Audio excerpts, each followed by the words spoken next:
What would you do if you boarded a first-class flight, only to feel the weight of every stare, as if you didn't belong there? A skylight ticket in hand, a glance filled with doubt, and a cold, relentless chain of humiliation quietly begins to unfold. But what they didn't know was this. Behind that silence, a counterattack had already been set into motion. Hit that subscribe button and tell us in the comments, if it were you, how would you face it? The story of Amara Williams begins right now. Amara Williams tightened the strap of her backpack as she stepped into the check-in area at Holleridge International Airport. Her skylight ticket was confirmed, her passport ready, but the gaze from the desk agent, Harper Whitmore, cut across her like a cold blade. "Sorry, are you sure you're in the right line?" Harper asked, her voice just loud enough to carry. Amara smiled politely and handed over her documents. She was no stranger to these silent inspections. They never showed up on paper, but lingered in glances, in gestures, in delays that spoke louder than words. Beside her, a stylish couple breezed through in 15 seconds, greeted with beaming smiles. Yet when it was Amara's turn, Harper muttered about additional verification, her fingers tapping the keyboard at a pace so deliberately slow it felt cruel. In that moment, something inside Amara twisted painfully. She thought of the silver bracelet her mother had once given her, the last thing she kept after selling almost everything to build her investment empire from scratch. Every sacrifice, every sleepless night, every battle she fought, only to be met once again with that same look of doubt. And worse, the people lining up behind her began to sigh, casting restless glances her way, as if her mere presence was a burden to their day. No one asked why her check-in was taking so long. No one spoke up.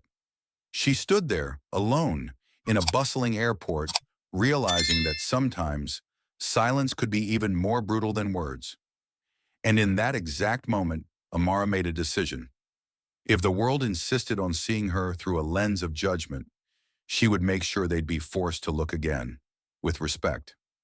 Harper Whitmore glanced at Amara's boarding pass for the third time, her lower lip pressing together in a faint line. "Are you absolutely sure you're on the right flight?" she asked, her tone soft, but every syllable laced with suspicion. Amara kept her polite smile, though inside she felt stripped bare.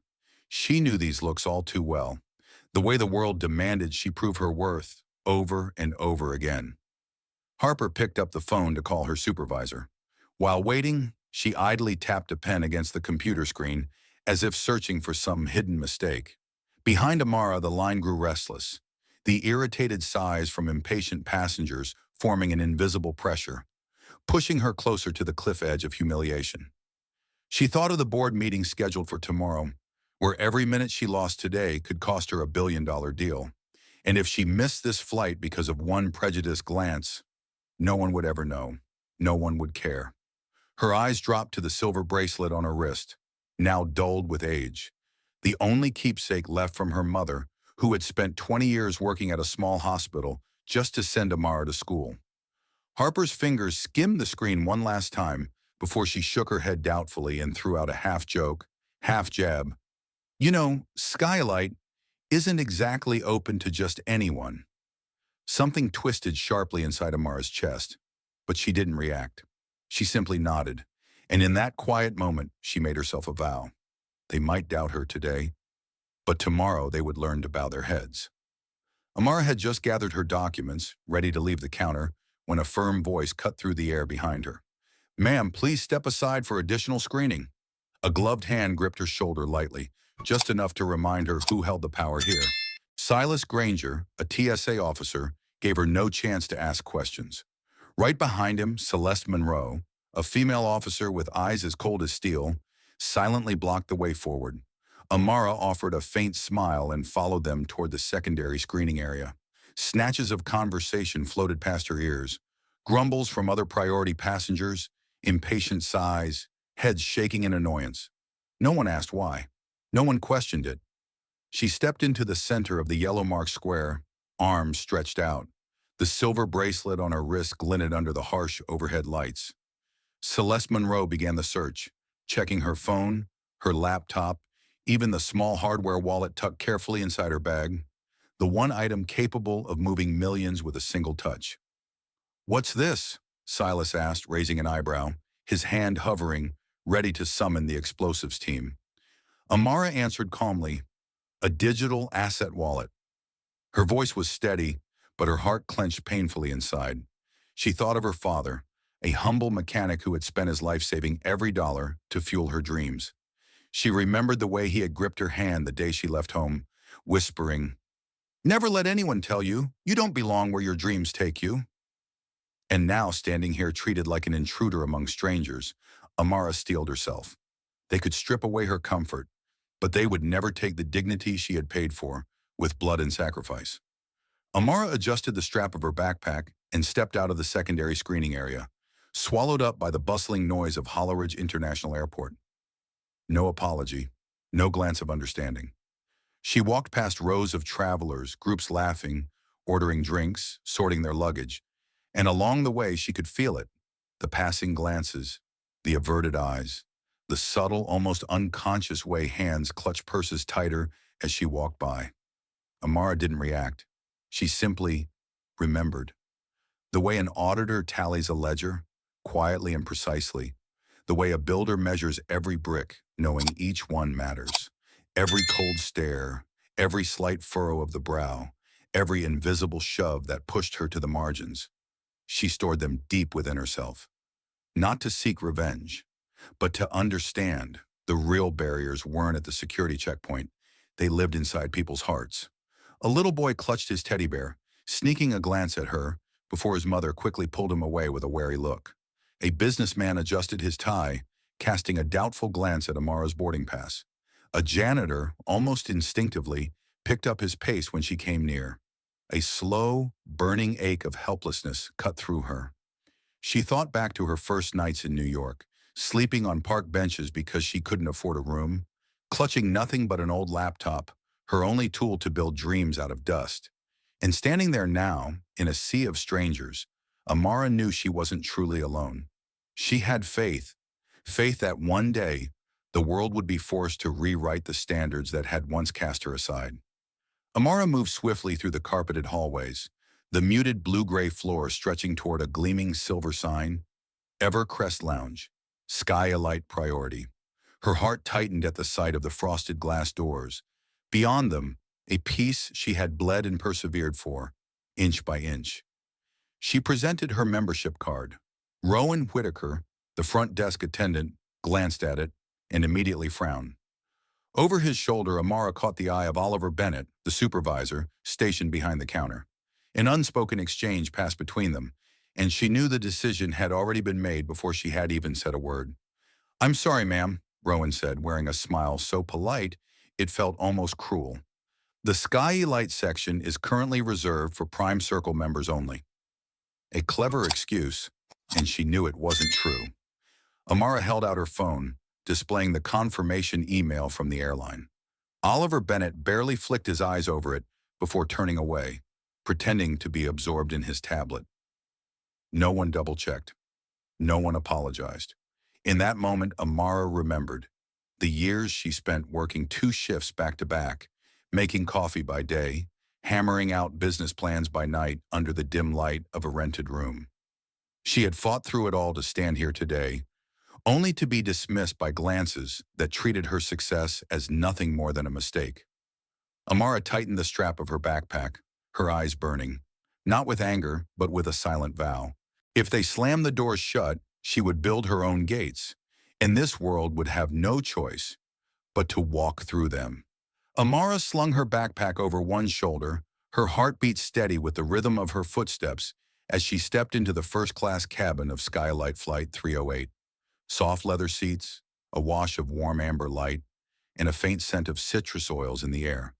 Signs that should have whispered welcome. But when she reached seat 2A, someone was already there. Finn Ashford, navy suit cut to perfection, a gold watch flashing under his cuff, looked up, raising an eyebrow as he saw her. Amara lifted her boarding pass politely. "Excuse me, I believe this is seat 2A. Finn didn't move. He gave her boarding pass a dismissive glance, as if inspecting a counterfeit. "You might be mistaken," he said, voice smooth enough to almost hide the disdain. A flight attendant hurried over. She glanced at Amara's ticket, visibly uneasy. But under Finn's patient, entitled stare, her voice dropped, soft and pleading. Ms. Wright, would you mind switching to seat 2C? It's just a small adjustment. Just a small adjustment. Amara tightened the strap of her backpack. She thought of all the times in her life when she had been asked to just step aside, to yield opportunities, to surrender dreams, so someone else could move forward. Without a word, she nodded and made her way to 2C, a seat by the aisle. No window, no view. But as she sat down, she made herself a silent promise. They could steal her view today. Tomorrow she would redraw the entire sky. Amara fastened her seatbelt with a soft click, her gaze quietly drifting toward the aisle. The low rumble of the engines settled into a steady hum as Skylight Flight 308 climbed into the sky. Just a few minutes later, a familiar figure appeared. Isla Harrington, the flight attendant in a crisp uniform and a smile polished to perfection. She leaned in beside Amara, her voice sweet as sugar dusting a block of ice. Excuse me, Ms. Wright, we have a passenger who requires special assistance. We were hoping you might be willing to relocate to better accommodate them. Amara looked up, her eyes calm as still water, though underneath a silent current began to stir. Where? She asked. Isla hesitated, pointing toward an empty seat near the back of the cabin, close to the restrooms, where the smell of disinfectant and the constant flush of toilets filled the air. It wasn't an equal trade. It wasn't a polite request. It was an exclusion, wrapped neatly in courtesy. Amara thought back to her first year in Holleridge, those long hours spent in the public library because she couldn't afford a private workspace. She had endured tighter, harsher spaces than this. But today, she knew, this wasn't about a seat anymore. It was a test of dignity. She smiled politely, but her refusal was sharp enough to cut through velvet. I'm sorry. I paid for this seat, and I will stay. Isla stiffened for a heartbeat, then quickly withdrew. And within Amara, a quiet light flickered to life. She would not step back anymore. Not now.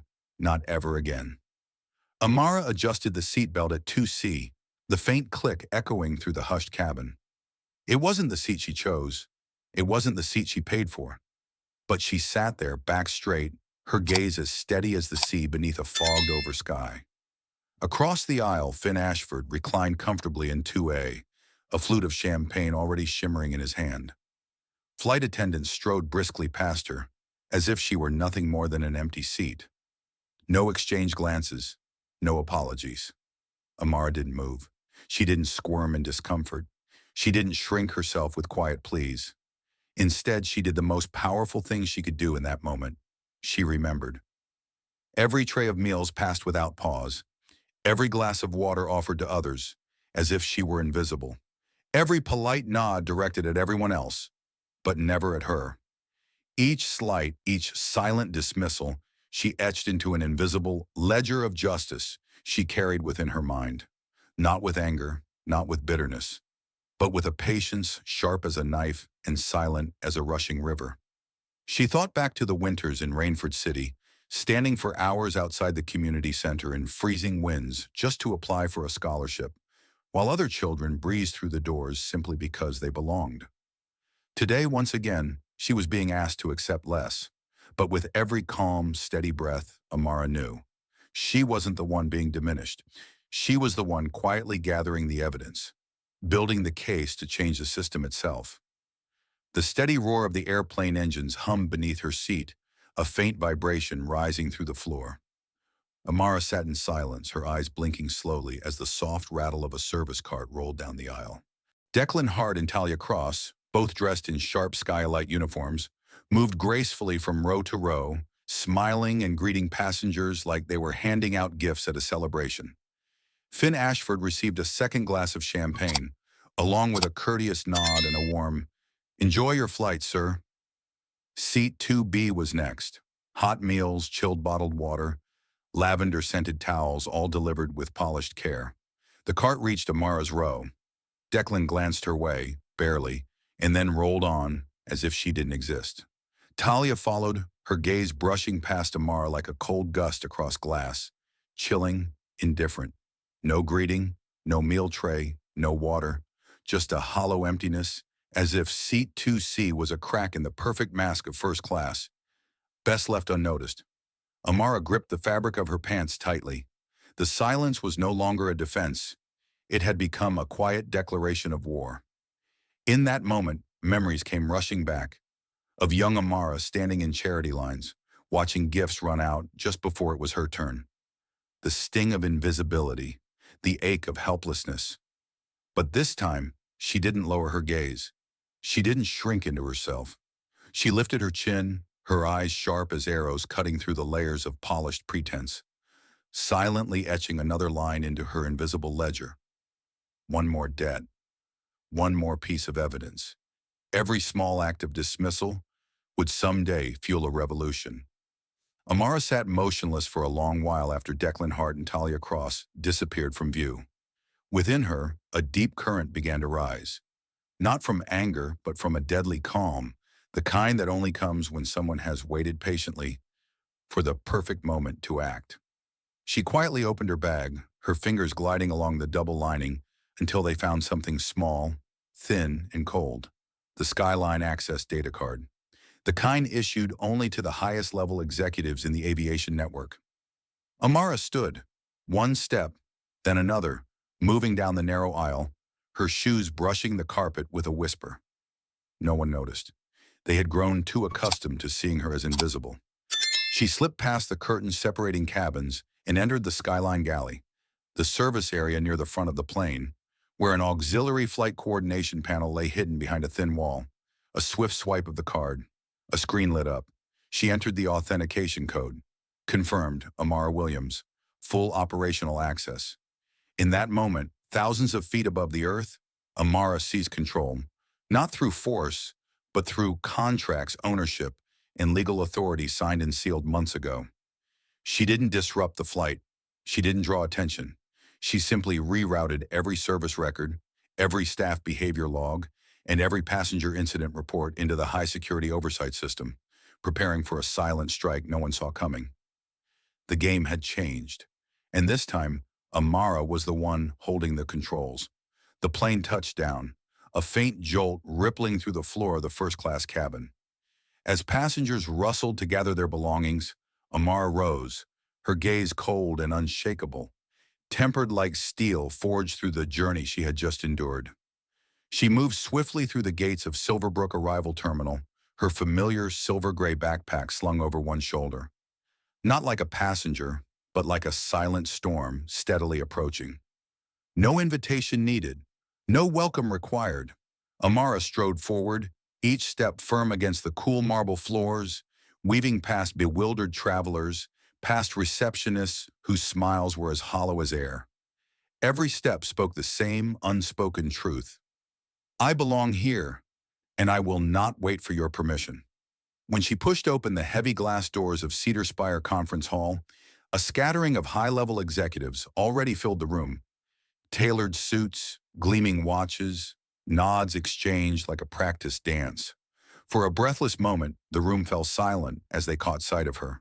They couldn't hide the flicker of surprise, the thin crack of uncertainty that slipped through their polished facades. Amara didn't pause to explain herself. She didn't apologize for her presence. She moved directly toward the central table, where the internal shareholder meeting was about to begin. Each step echoed against the marble, a steady drumbeat reminding them that the ones they had once overlooked were sometimes the very ones holding their fate. The silent battle had left the confines of the airplane.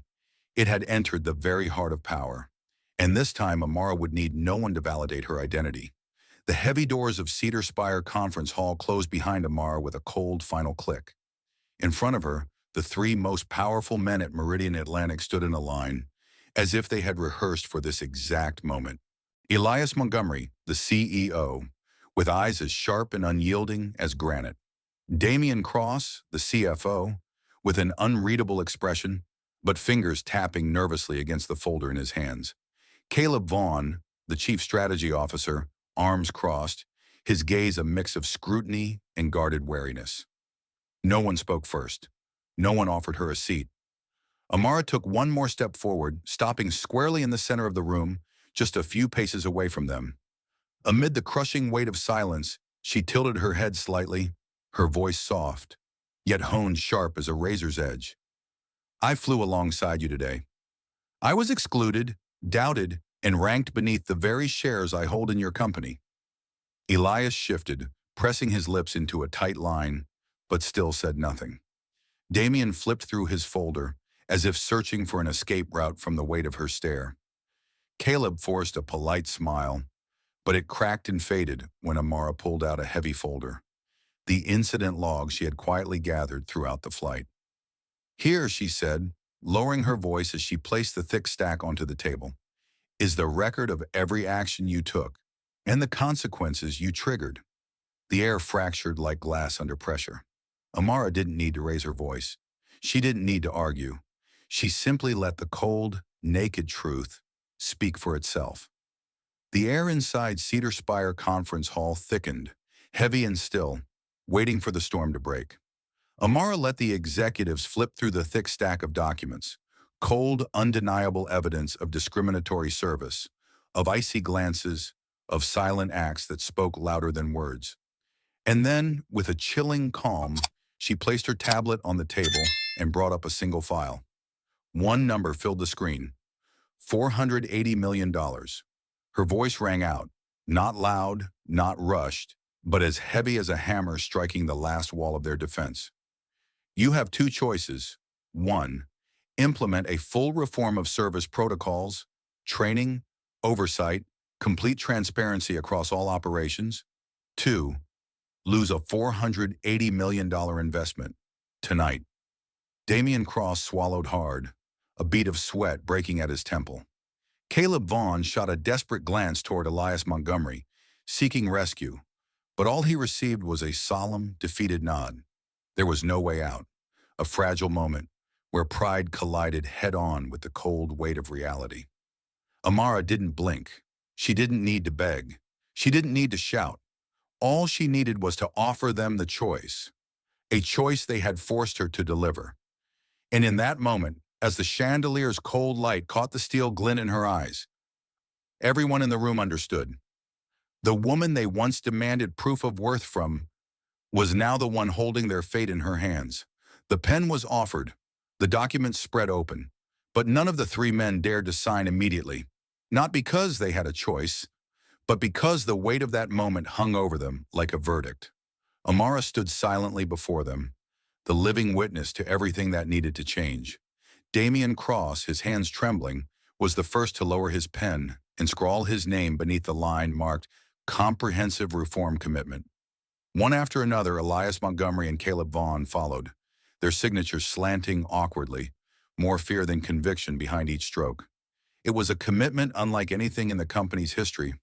Mandatory anti-bias training for all employees, from check-in agents to flight attendants. A direct whistleblower hotline to the board of directors, no intermediaries. A publicly released equity scorecard every quarter. No cover-ups, no excuses. When the last pen lifted from the paper, Amara didn't smile.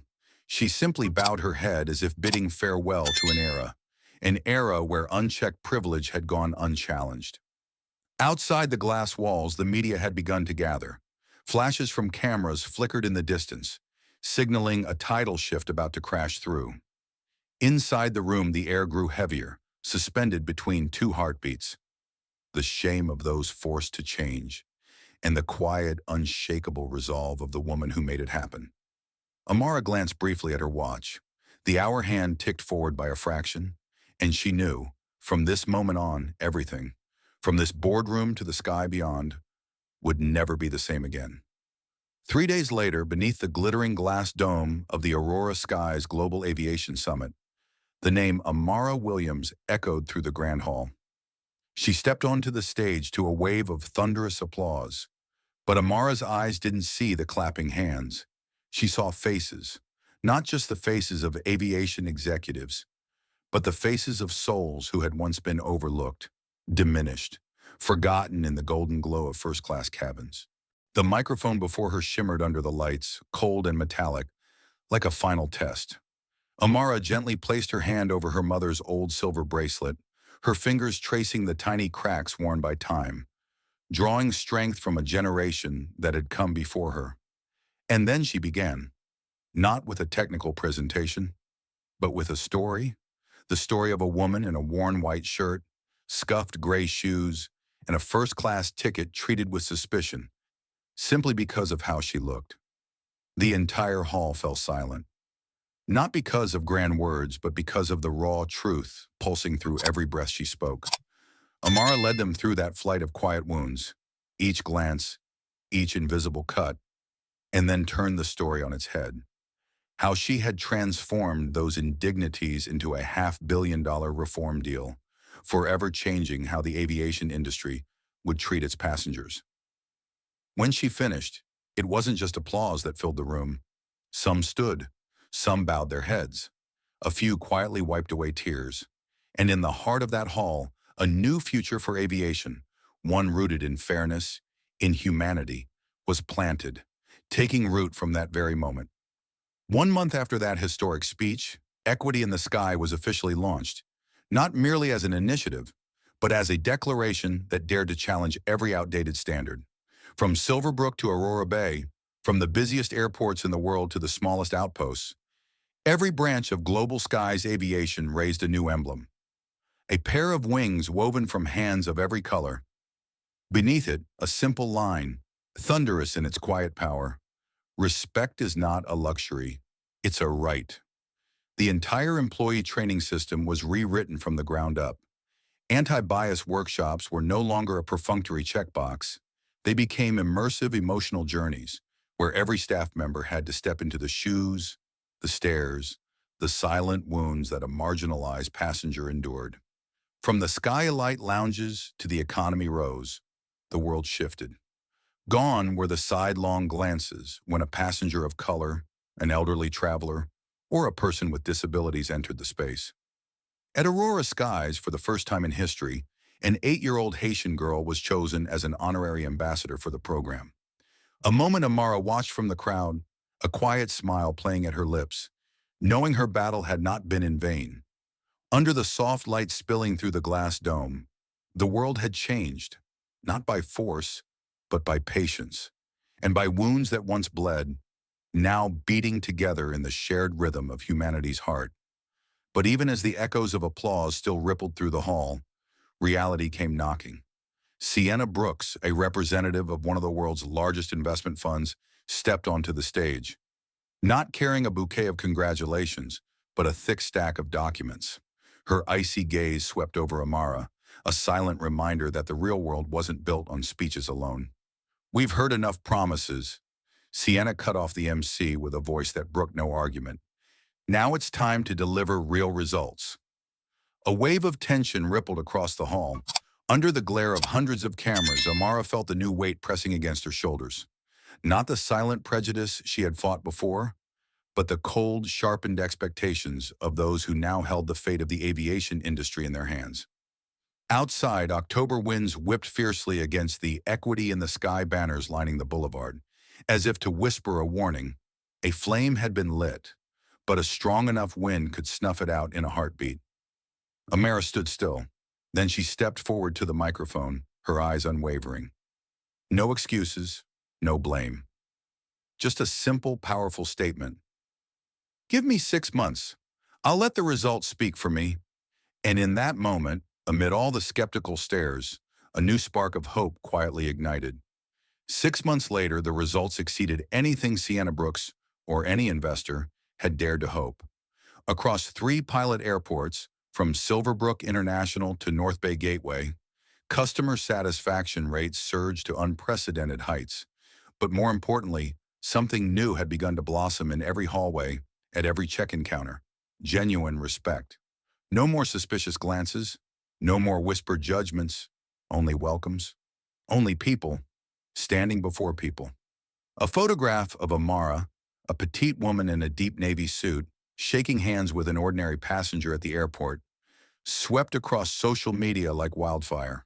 No grand slogans, no flashy PR campaigns, just a single moment. Fairness blooming from wounds once buried deep. At Cedar Spire Conference Hall, when a reporter asked Amara how it felt to be called the symbol of rebuilding, she simply smiled. "I'm not the symbol," she said. We are the ones who were once overlooked, once dismissed. We are the symbol. It wasn't just a victory for Amara. It was a victory for everyone who had once suffered in silence, and who could now walk through the gates of this world, head held high, unburdened by prejudice. Amid the flood of daily headlines, one name kept surfacing, not because of scandal, not because of sensation, but because of something far rarer: Amara Williams.